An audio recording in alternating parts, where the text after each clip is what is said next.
What's up, YouTube? This is Crypto Timmy coming at you with another one, with another banger. What's up, guys? You are now tuning into the Crypto Timmy channel.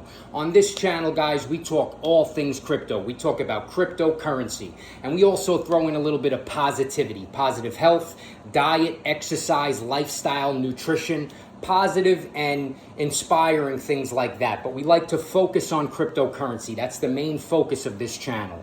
And I hope everyone's having a great morning. I certainly am, guys. I started my morning off right. I just finished my push-ups. Feeling pumped, feeling great. Had a long week at work, guys, as usual. A lot of overtime. I was out there like 2 to 3 hours overtime every day this week. But that's a good thing because that gives me a little extra money at the end of the week to invest into cryptocurrency. No big plans today. I got to go do my laundry. I got to do some grocery shopping, and I got to put gas in my truck. That's about it. And I'd like to go and visit my buddy Billy. Billy, if you're watching, I love you, my brother. A cool story about me and Billy, guys. Billy's been my best friend since my early teens, and we met. We both lived in the Bronx back in the day, and my mother was his teacher. I don't know if he was in the 5th grade or the 6th grade, somewhere around then, but my mother was his school teacher, and she took the class on a class trip to, I think it was Yankee Stadium, and I went on the trip with the class, and me and Billy met that day, and we hit it off. We had a lot of the same interests, and we were inseparable from that point forward, and he's seen me at my worst, and he sees me at my best now, and we remain best friends until this day. So Billy, I love you. I hope I get to see you and the family later on today. And back to crypto. Nothing really too major going on in the market right now. Turbo is trading at 0.0072, and it's at a 460 million market cap. Guys, I think we're going to do great with Turbo. We just have to be patient.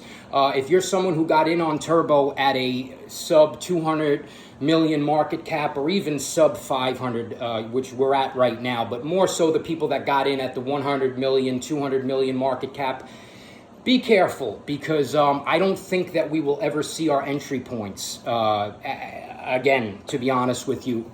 So keep that in mind when considering with the fluctuations and the ups and downs. Just keep that in mind. And Bitcoin is trading at $67,906.64 at the recording of this video. So sideways action, nothing really too much, but I promised you guys that I was going to put out a video on the Bitcoin ETFs and which one I chose to go with. And I'm choosing to do that today. I have the day off. I had a little time to get my notes together. So I'll be talking about that, but how I got into the Bitcoin ETFs. So I had, months ago, I had some money sitting liquid in my Charles Schwab account. And for anybody who doesn't know, savings accounts, saving your money, I would never advise against saving money. But you have to keep in mind that, especially when the money grows, if your money is liquid, if it's just sitting in an account that's not gaining interest, there's a thing called inflation, and the power of the dollar goes down as time goes on. So when you're talking about a long period of time holding money in a savings account, inflation will cause the value. So let's say you have $100,000 and you have it in a savings account. A year later, you're going to lose thousands of dollars on that money. So just keep that in mind. So I was thinking about the money I had in my Charles Schwab, and I said to myself, Timmy, that money's not doing anything for you. And, you got to make your money work for you. My uncle actually taught me that. He said, Timmy, you have to make your money work for you. So I keep that in mind. And so I made a decision. I made an appointment. Excuse me. I made an appointment with an advisor, right? And before I did that, I got to bring up my buddy Greg. Greg, shout outs to you as well. I love you, my brother. And Greg is one of my best friends as well in real life. And Greg is a financial advisor. That's what he does for a living. And he's become one of my closest friends. I look at him as a mentor. He helped set up my 401k when I first got my job 5 or so years ago. We sat down in front of the computer screen, and he chose what percentage of my income we were going to allocate to my 401k and where we were going to allocate it. We went with the S&P 500 index, which is an excellent index, 8 to 10% returns per year. So that's a great place to park your money instead of leaving it in a savings account, somewhere that it's going to appreciate and add value. And so Greg, I was talking to Greg as usual, and I said, Greg, I'm thinking about getting into some tech stocks or some AI. There was talk of the NVIDIA conference, the AI conference coming. I said, I want to get involved in this stuff. So he said, Timmy, and he's a numbers guy. He's a data and research guy. He says, Timmy, I'm going to give you some homework. You're going to look up these ETFs. And he gave me all the tech and the AI ETFs. He said, I want you to do a page on each one. I want you to put the expense ratio, the top 10 holdings, how long it's been around, things like that. So I spent over an hour and I wrote up pages and I got all that together. He said, all right, now you're ready to go see the advisor. So I went to Charles Schwab and I sat down with the guy and I'm throwing my ideas and what I want to do out there. And guys, I didn't even use my notes. He didn't want to hear it. He didn't even know about a lot of these ETFs, but he said, well, if you want, we have these. And then he rattled off some Charles Schwab ETFs and, funds involved in them. And I get it. He works for that company. He has to promote their products. I get it. But what I wanted to say to him, because he said, oh, well, if we give you this fund, it's going to give you a 5% return at the end of at the end of X amount of year. And I'm saying to myself, 5%. I felt like saying to him, have you seen Solana? Have you seen, I felt like saying, is there a turbo ETF? That's a joke. I wasn't invested in turbo at that time, but I was just like, And we sat down, we spoke for about 15 minutes, and then I said, sir, thank you for your time. And then I went home and, excuse me. So I got home and excuse me, my phone dropped. So I got home and I had been looking at the ETFs and, the Bitcoin ETFs. And I'm saying to myself, the AI, the tech is all good and stuff, but this thing called Bitcoin and it's getting a little lengthy. So let me get down to business. So January 10th, 2024, the SEC approves 11 proposals from issuers to launch spot Bitcoin ETFs, guys. And some of those companies include Grayscale with the GBTC, BlackRock, Bitwise, Bitcoin ETF, ARK21 Shares, Bitcoin ETF, VanEck, Bitcoin Trust, Fidelity, Wise Origin, Bitcoin Fund, Invesco. And I'm looking at all the different funds and I'm saying to myself, and I originally went with GBTC, the Grayscale fund.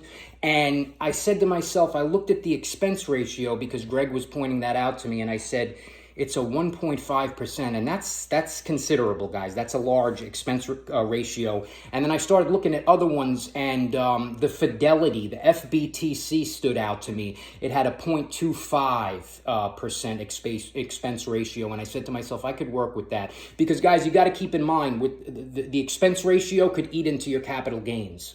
When you're holding something for a long period of time, a 1.5% expense ratio is a considerable amount, and that could wind up taking away from your gains. So I said, you know what?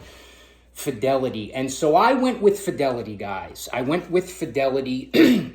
And one of the main reasons that I went with Fidelity is the low expense ratio, but also Fidelity decided to self-custody their BTC.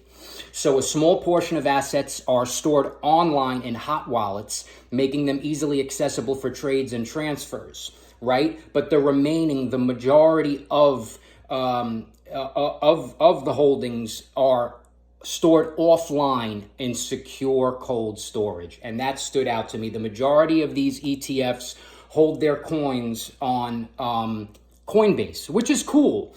But I just want to highlight, self-custody, guys, is the safest way to hold your crypto. I hold crypto on Coinbase. I hold crypto on other exchanges. But I also, and I just want to show you guys what cold storage is. So I have the Ledger Nano Ledger Nano X. Cold storage, these are the nanos. And cold storage simply means, I'm going to break it down for you real quick. Your crypto is offline. It's the safest way. When I hold my crypto on an exchange, if that exchange goes down, I'm SCREWED. It's not going to look good for me. But holding coins, right? I hold Bitcoin on these. I hold Ethereum. I hold some Cardano, and I hold Polygon Matic as well on them. That's the most secure way. If you're looking to hold long-term, set it and forget it kind of thing, and it brings up the idea that's the safest way with the Ledger. They also have Tandem. There's other companies that have these cold storage devices, but I chose Ledger, and it brings up an idea that Bitcoin, guys, there's a fixed supply. There's roughly 21 million Bitcoin, and that's as many as there ever will be. And you have to take into account the coins that have been lost, people holding them on cold storage and they pass away, that there's no way around that, basically, and people that lost their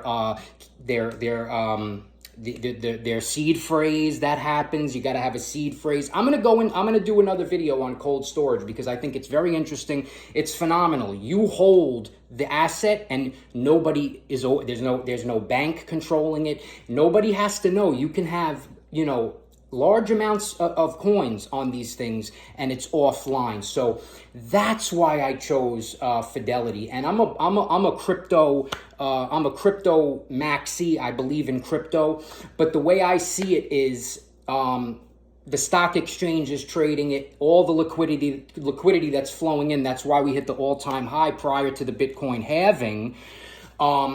I took if you can't beat them, join them kind of approach with that one, and I went with that. And so, yeah, FBTC, Fidelity Bitcoin Trust, it's trading at $59.11, and I hold 173 shares, and I continue to DCA in as time goes on, and it's a set it and forget it. I'm not playing these ETFs like I'm playing the market with the crypto. I'm not going by the 4-year cycles and the bull runs. I'm just going to leave it alone. I set money aside each week, every couple of weeks into that, and I'm just going to leave it alone and check back on it in 10 years, in 15 years, and I believe it'll do well because the scarce supply, guys, there's no more than the 21 million roughly that is ever going to be made. Other assets, gold, diamonds, you can mine more of them, right? Fiat currency, the US dollar, the yen, the euro, things like that, they could just print more of them. There's no more Bitcoin getting printed, guys. And we all know supply and demand. Supply is low and the demand goes up. So I foresee a Bitcoin in the future trading at, hundreds of thousands of dollars, potentially 2030, we could be looking at $1 million Bitcoin. So I think I'll do well with this investment. But guys, I just wanted to put out that video on the Bitcoin ETFs and which one I went with, Fidelity FBTC, guys. But I'll probably put another turbo update out this evening or tomorrow morning. And I have another idea for another great video I'm going to put out in the morning for you guys. But guys, as always, this is the Crypto Timmy channel. You're now tuned into the Crypto Timmy channel, and thank you for watching. And this is Crypto Timmy signing out. Have a great day, guys. Peace. Don't forget to like and subscribe and smash the bell notification. Later.